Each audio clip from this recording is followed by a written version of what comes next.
¿cuántos de ustedes escucharon el Evangelio o se convirtieron al cristianismo dentro de una iglesia reformada?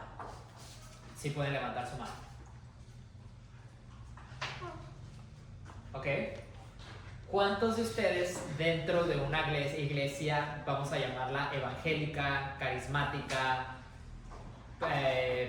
fundamental independiente, cuántos de ustedes escucharon el Evangelio dentro de una iglesia que pudiéramos decir está en esa clasificación? Si pueden levantar su mano. Ok. La gran mayoría de nosotros, ¿verdad? ¿Cuál podríamos decir que actualmente es la corriente más predominante dentro del cristianismo? ¿Es el cristianismo, es el reformado el que predomina actualmente? Hermano Jaime, usted que conoce, ¿cree usted que los reformados son los que predominan actualmente o alguna otra corriente del cristianismo? Yo creo que dentro de todas las corrientes, lo que es la iglesia reformada siempre se ha caracterizado por ser una iglesia que no tiene muchas personas. Y creo que la que más predomina es lo que es la iglesia carismática. La iglesia carismática, la iglesia, sí, la iglesia evangélica es lo más predominante. Pudiéramos hacernos la pregunta si las personas, y esta pregunta no la contesten, pero piensen en su mente, todas las personas que están dentro de estas iglesias evangélicas son salvas. ¿Hay algunas personas dentro de esas iglesias evangélicas que pudieran ser salvas? Sí. ¿Todos los reformados son salvos? ¿Todos los que asisten a la iglesia reformada son salvos? Probablemente no. ¿Hay dentro de los reformados quienes son salvos? Seguramente sí. La razón por la que les hago estas preguntas, hermanos, es porque vamos ahora sí a entrar al punto de la Edad Media en que la iglesia católica romana ahora sí parece ya a comenzar a parecerse más a lo que hoy en día conocemos como la iglesia católica romana. Pero yo creo que la razón por la que empecé haciendo estas preguntas es porque yo creo que así como Dios ha utilizado las iglesias evangélicas y carismáticas en este momento en su plan soberano para traernos a nosotros al cristianismo, creo que entonces Dios en su plan soberano permitió que la iglesia católica romana, porque recuerden que todo está bajo control de Dios, bajo el control de Dios es que la iglesia romana, la iglesia católica romana, fue una antesala para lo que hemos estado esperando hasta este momento, estoy seguro, en la historia en la clase de la historia de la iglesia, que fue la Reforma. Como dicen en el mundo, que dicen, después de la tormenta viene la calma, antes de que salga el sol, la madrugada, que dicen, es el momento más oscuro, ¿no? Justo antes de que venga la luz del sol en la mañana, es el momento más oscuro. Creo que ahorita vamos a entrar, hermanos, a ese momento más oscuro dentro de la iglesia católica, como católica universal, que ya va a dar pie ahora sí a lo que vamos a conocer como la iglesia católica romana. Si se dan cuenta, hasta ahorita hemos estudiado la historia de la iglesia y ha parecido mucho como a catolicismo romano, pero si se dan cuenta, han sido más disputas políticas y en práctica que temas teológicos. Hasta este punto, si se dan cuenta, los concilios que hemos visto que ha llamado la iglesia, a pesar de que era a través de patriarcas y de obispos, esos concilios hasta ahorita han defendido la naturaleza de Cristo, han defendido la naturaleza tanto humana como divina de Cristo, han defendido el poder del evangelio, la salvación de las personas como debe ser. Entonces, hasta este punto el problema ha sido más en la cuestión política, para mi punto de vista. Estoy seguro que hay historiadores que a lo mejor tengan otro punto de vista, ustedes pueden tener otro punto de vista, pero creo que ahora sí estamos llegando a un punto en el cual sí las cosas empiezan un poquito más como en picada en cuanto a la teología, que es lo que más nos debería de preocupar. Sí, la teología va a llevar a prácticas diferentes y eso lo vamos a ver en un momento. Hoy en esta clase solamente vamos a estudiar los periodos del año 1096 al año 1291. entre estos dos periodos nos vamos a quedar, porque es bien interesante que este periodo que marcamos aquí es un periodo en el cual surge un deseo bien grande en la iglesia, el de ir a Tierra Santa. ¿Saben qué es lo que se denomina como Tierra Santa? El área de Palestina, Jerusalén, Belén, todas las ciudades de Israel. Eso es lo que se considera como Tierra Santa, así lo llaman, tiene sentido. Entonces las personas comenzaban estos viajes a Tierra Santa creyendo que por ir allá iba a haber un cierto nivel de mayor espiritualidad. Y eso sigue sucediendo hasta hoy en día. Si ustedes van a iglesias carismáticas, las iglesias carismáticas también hoy en día hacen viajes para Tierra Santa. A lo mejor no lo promueven tanto como voy a recibir una unción estando allá, pero sí hay un tipo de misticismo en cuanto a vamos a orar en el mismo jardín en el que oró Jesús. No hay ningún problema, pero sí llega a tener este cierto nivel de misticismo. Lo mismo estaba pasando en estos momentos. El problema es que estos viajes eran viajes muy peligrosos. ¿Por qué? Porque si vas desde Europa hasta Israel, en estos momentos pues es un vuelo a lo mejor de unas 4 o 5 horas, pero en aquellos tiempos estábamos hablando de camino de días, donde había muchos peligros, y peor aún, era un tiempo en el cual Jerusalén, Israel, toda esta región estaba conquistada por los árabes. Entonces, la religión del Islam, los musulmanes tenían el control de esta tierra.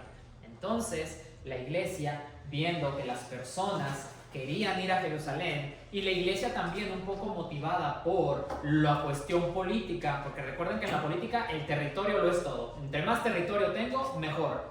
Entonces, impulsado por todo esto, sí se inicia en este periodo, se inician las famosas cruzadas. Han escuchado de las cruzadas, ¿verdad? Las guerras santas, de ir y conquistar el pueblo, la región de Israel. ¿Por qué? Porque es la Tierra Santa y hay que entonces ir por ella.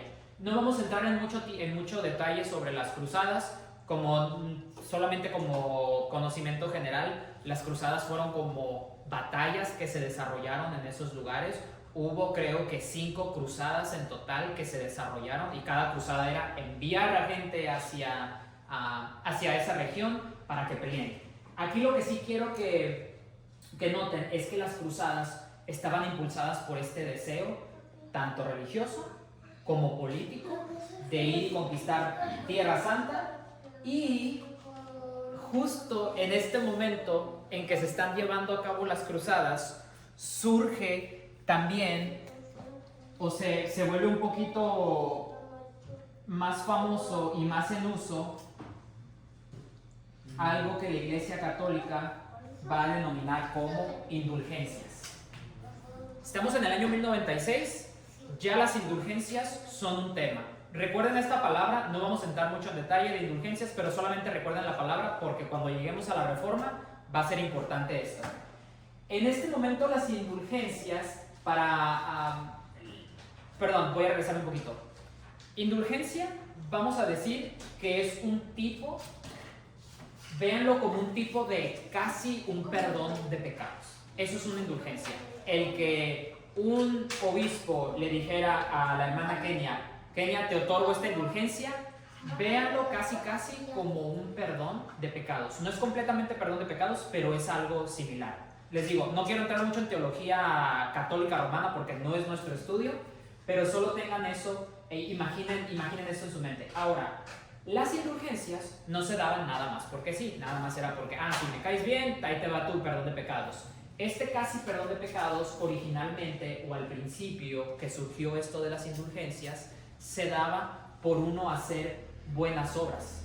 Por ejemplo, uno podía dar dinero a los pobres, uno podía recibir una persona enferma, cuidar de una persona enferma en su casa, y vamos a decirlo, como toda buena obra, pues debe de tener una repercusión, debe de tener un resultado bueno. Entonces, ¿qué decían? Pues sí, en lo físico el resultado es pues que ayudaste a una persona, pero en lo espiritual, tu resultado de haber dado esa buena obra de caridad, tu resultado va a ser un tipo de perdón de pecado. Una indulgencia es lo que se te va a otorgar.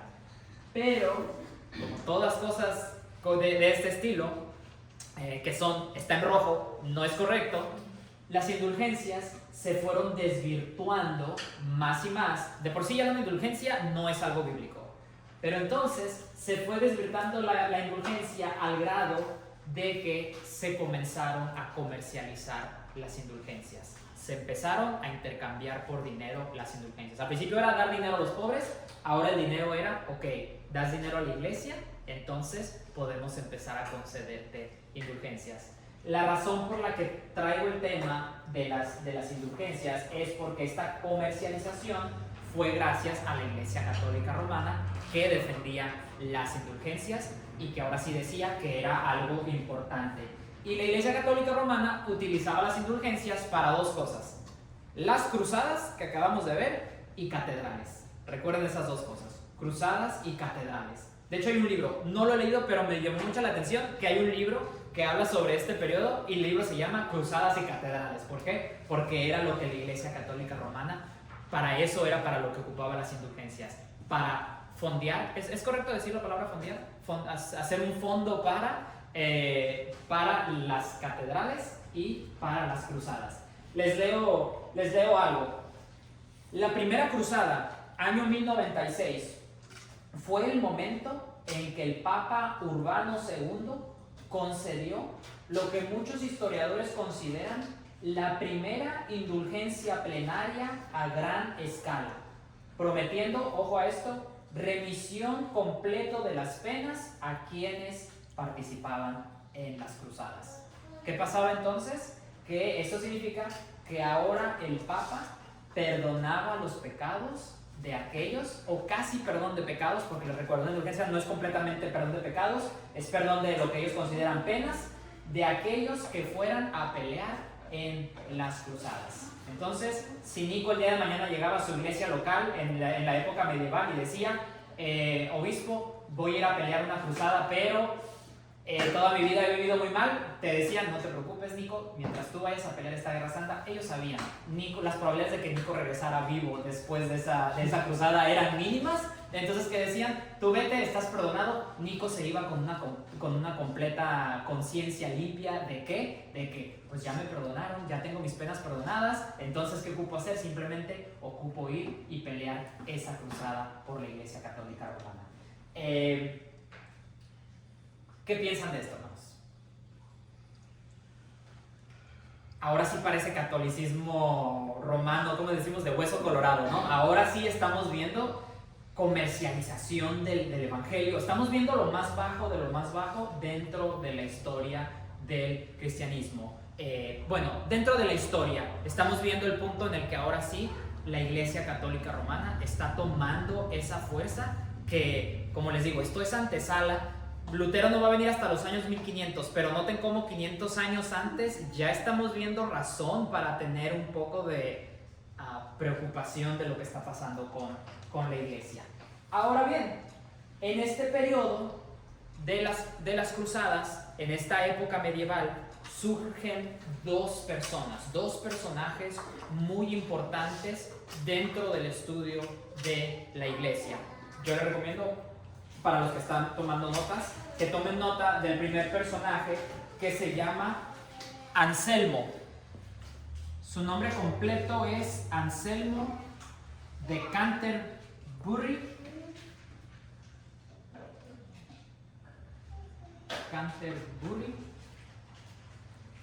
Y Anselmo escribió un libro muy, muy importante. Y el libro que escribió Anselmo se llama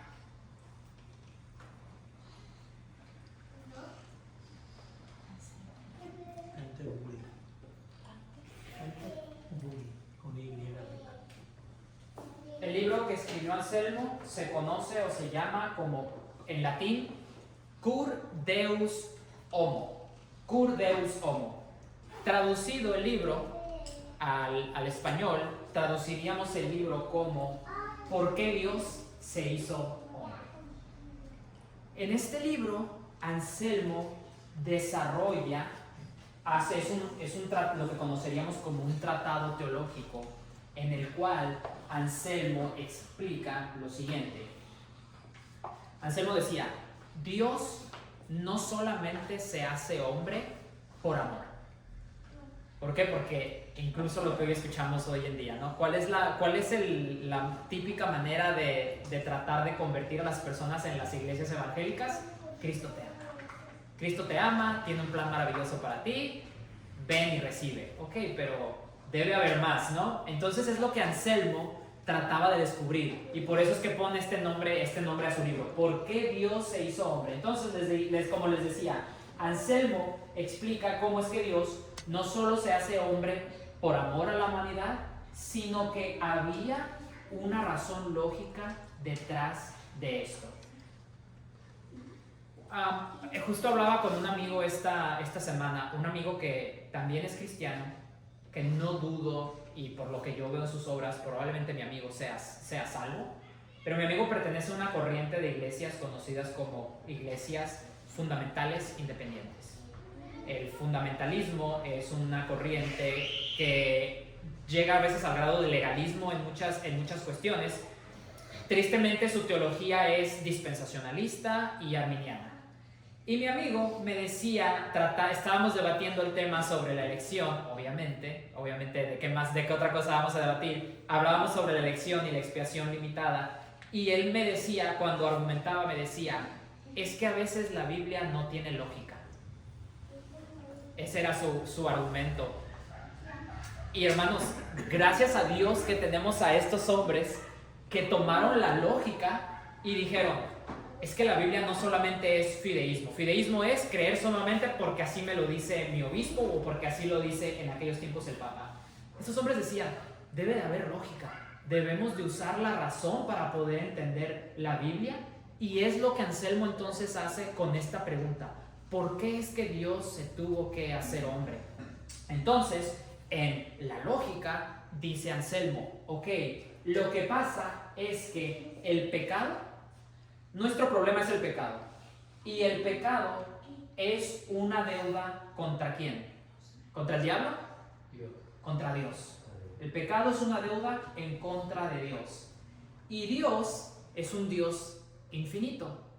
Entonces, esa deuda que tenemos en contra de Dios, automáticamente es una deuda infinita. Una deuda infinita que un hombre no puede pagar porque un hombre es una persona finita.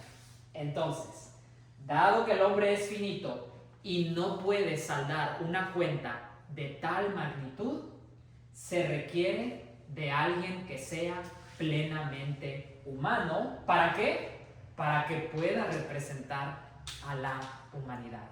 Les repito eso, se requiere de alguien humano que pueda representar a la humanidad, pero a la vez alguien plenamente divino que pueda ofrecer una satisfacción completamente infinita de acuerdo con la dignidad de Dios. Ese fue el argumento, obviamente en páginas y páginas, que Anselmo nos regaló a través de Cur Deus Homo.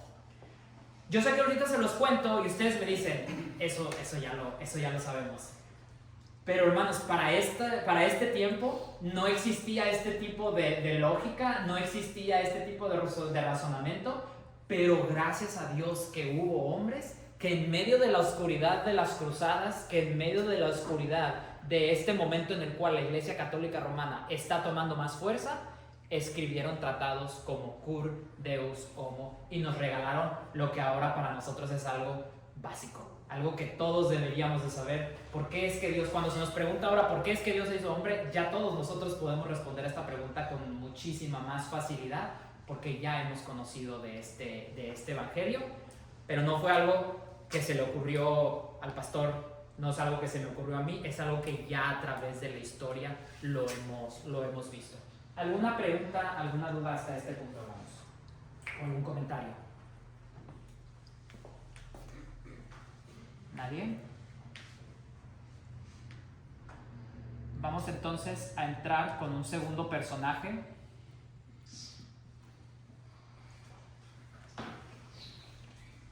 ¿En qué año más o menos fue lo de Anselmo? Anselmo fue en el 1100, los 1100 más o menos, porque luego Tomás de Aquino es 1200 más o menos. Sí. Tomás de Aquino es el siguiente personaje que vamos a ver dentro de este tiempo.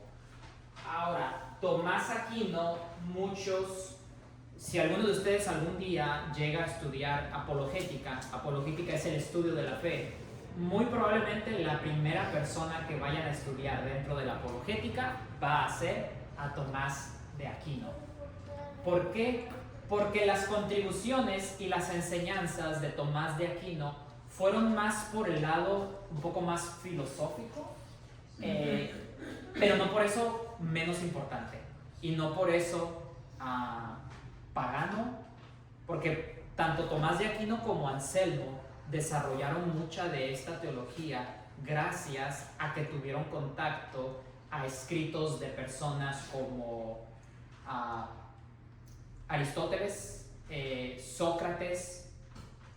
Pero con cuidado, hermanos, no porque traigamos estos nombres a colación significa que esto que acabamos de aprender esté incorrecto, sino simplemente que ellos tomaron la razón que habían deducido estos filósofos anteriores aplicándolo al cristianismo, al grado de que Tomás de Aquino, algo que escribió muy importante, es algo que se conoce como las 5 vías. Las 5 vías, ese escrito de Tomás Aquino de las 5 vías, él llegó a la conclusión de que teníamos nosotros 5 vías o 5 maneras en las cuales podíamos comprobar la existencia de Dios. No les voy a dar las cinco vías, pero por ejemplo, uno de los razonamientos lógicos que utilizaba Tomás de Aquino para comprobar la existencia de Dios era que él decía: toda causa tiene un efecto. Esto es filosofía griega y es cierto, toda causa conlleva un efecto, todo efecto viene por una causa. Y entonces Tomás de Aquino decía, si nos vamos regresivamente, debe de haber un punto en el cual hay una primera causa, y así llama una de sus vías, la primera causa. Y esa primera causa es la que debe de llevar a que todo lo demás tenga un efecto. No podemos continuar de manera infinita a menos que, y esa primera causa siempre nos va a llevar a Dios, decía Tomás de Aquino. Y esto sin usar la Biblia. Estoy razonando con una persona que nunca ha tomado una Biblia en su mano. ¿Y qué le dices? Todo efecto tiene una causa, toda causa tiene un efecto, entonces regresamos, podemos llegar hasta Dios como esa primera causa. También él decía, nosotros sabemos que hay cosas bonitas en el mundo, sabemos que hay cosas bellas en el mundo, cosas que suenan bien. Debe de haber, por lógica y por el razonamiento humano, debe de haber algo que sea perfecto en todo. Lo más bello que pueda haber en este mundo, debe de haber algo que sea lo más bello del mundo y algo perfecto en este mundo. ¿Por qué? Porque si tenemos este conocimiento de que hay cosas bonitas, debe de haber un estándar para esas cosas bonitas. O aplicándolo a las leyes naturales. Si hay leyes naturales, debe de haber alguien que esté legislando sobre esas leyes naturales. Y él decía, ese es Dios el que está detrás de todo eso. Les digo, es mucha filosofía, no los quiero enredar con eso, pero Tomás de Aquino fue una de las cosas que nos regaló en este tiempo.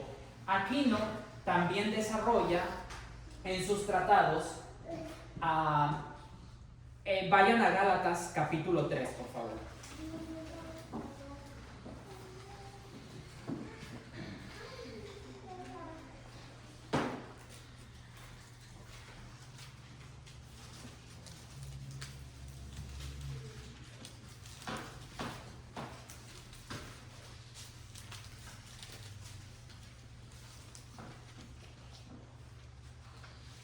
Gálatas capítulo 3, versículo 24, dice, alguien puede leer Gálatas 3, 24 hasta el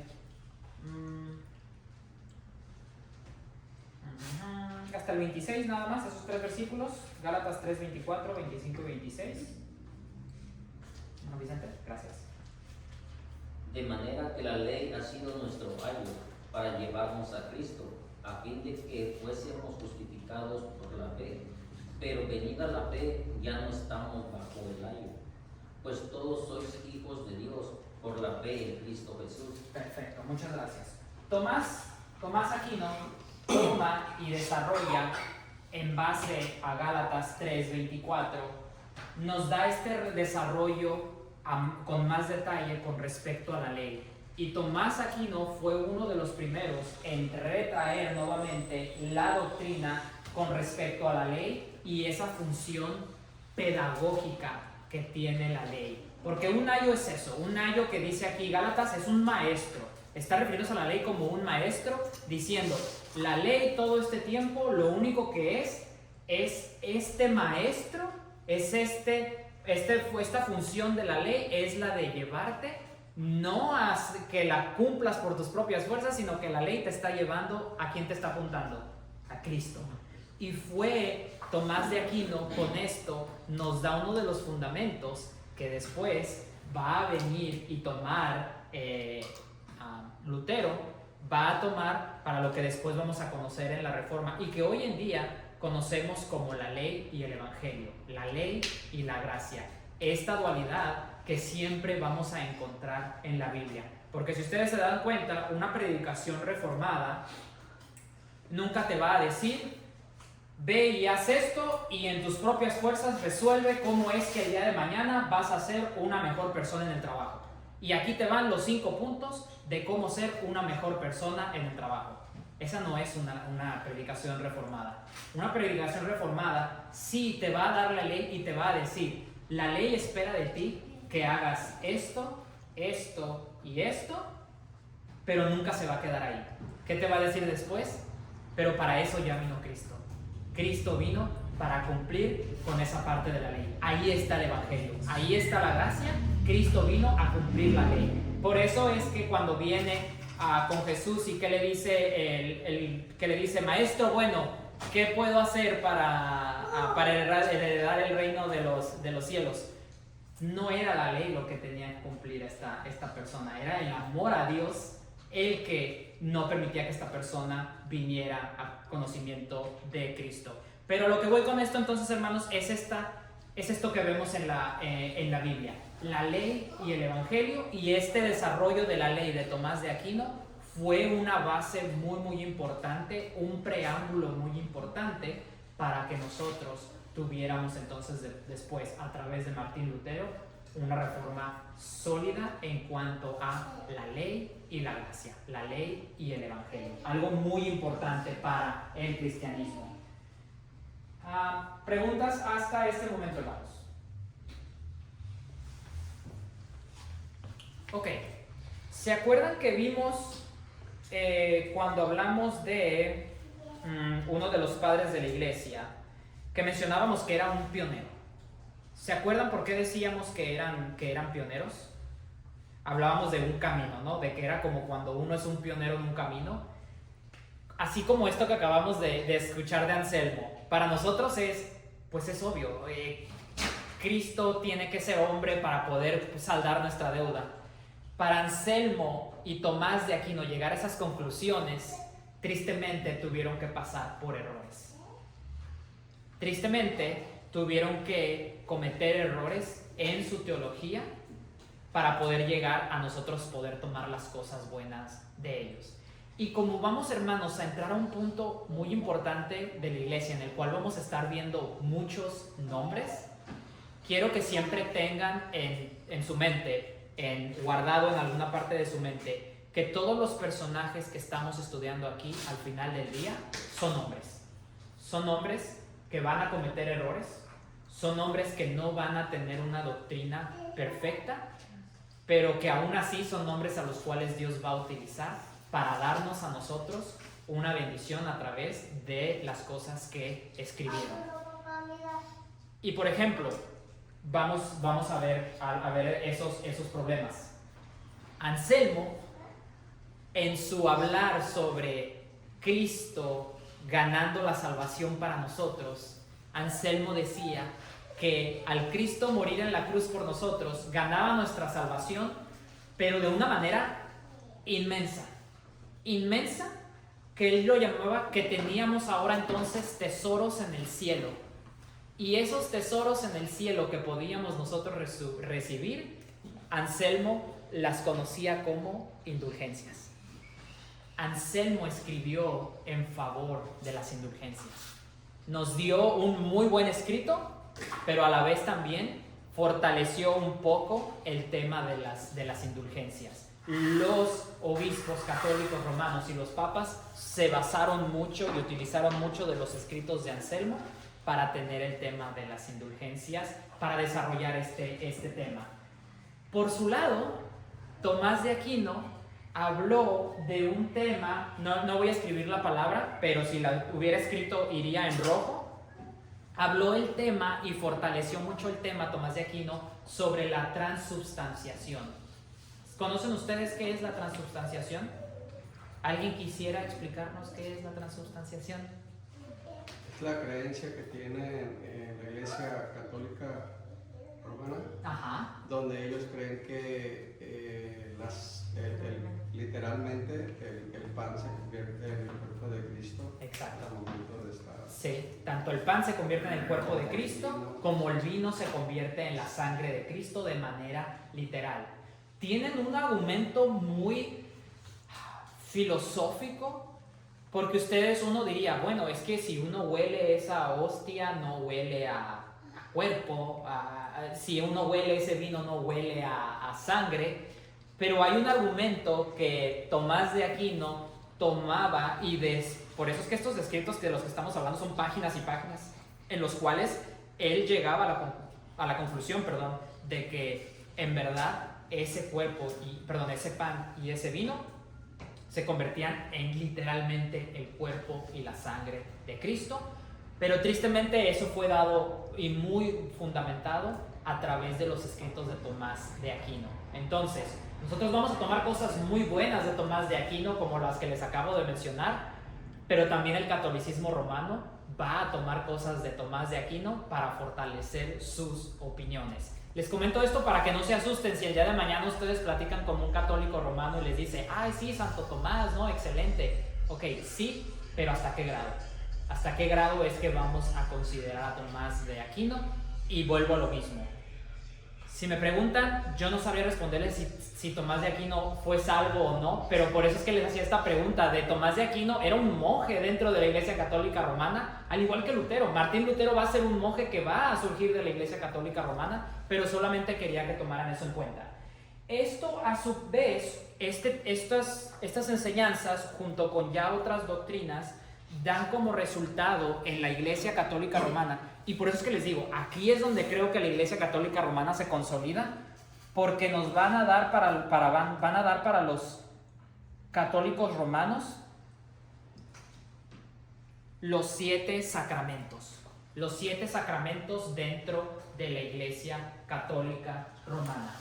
Permítanme leerles nada más. Agustín de Hipona decía que un sacramento era un signo externo de una gracia interna instituido por Jesucristo.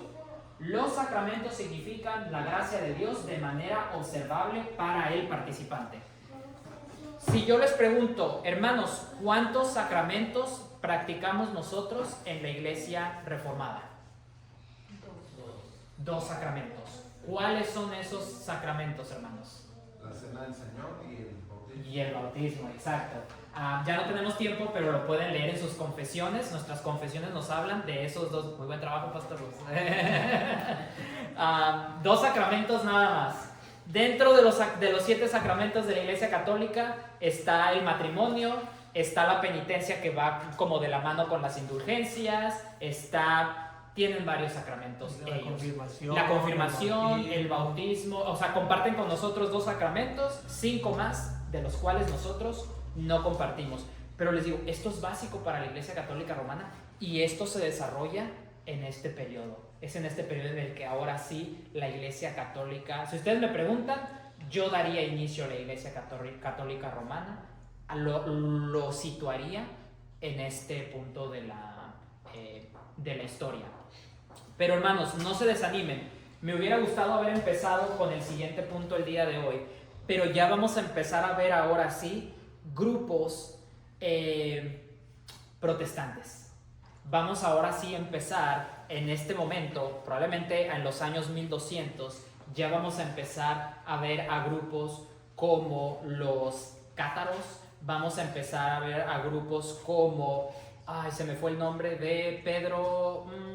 Bueno, Valdenses. los valdenses, gracias. Hugonotes. Los hugonotes, vamos a empezar a ver movimientos que ya no van a estar tan conformes con lo que la Iglesia Católica Romana está enseñando en su teología y en su práctica. Pero esto ya van a ser destellos de luz. Estamos ya nada más a unos 300 años aproximadamente de comenzar a ver ahora sí la reforma. Pero para eso creo que era necesario que primero pasara esto. En la providencia de Dios era necesario que pasara todo esto. Hermana Tixel.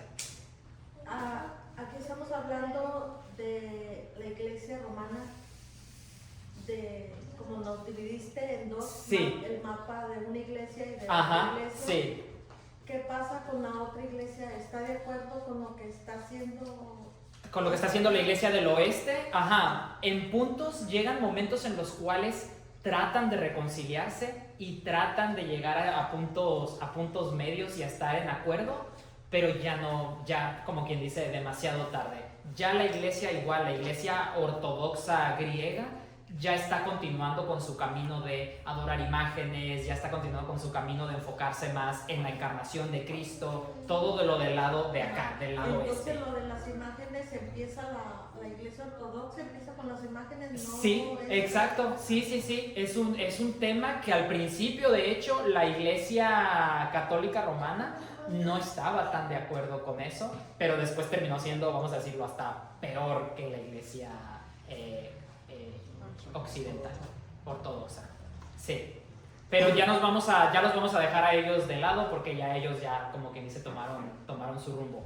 A pesar de eso, también en esos rumbos, de hecho, los movimientos que vamos a ver de la pre-reforma, hay grupos que surgen también de esa iglesia y que dicen, algo aquí no está mal, hay que irnos a los principios. Y de ahí muchos de estos movimientos empiezan incluso a migrar hacia las regiones del área de la Iglesia Católica Romana y en la cual empieza a predicarse.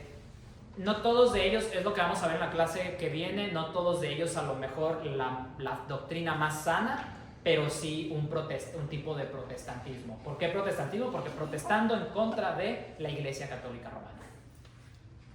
Creo que hay dos líneas, hablando del paralelismo. Sí. En una de ellas estamos estudiando lo que es la historia más enfocada a lo que es la iglesia romana, a la iglesia católica romana. Pero igual hay una línea que es la del cristianismo, que es el fundamento del cristianismo real, donde Dios va teniendo un remanente y que es un paralelismo también, ¿no? O sea, nunca se mezclan, creo yo.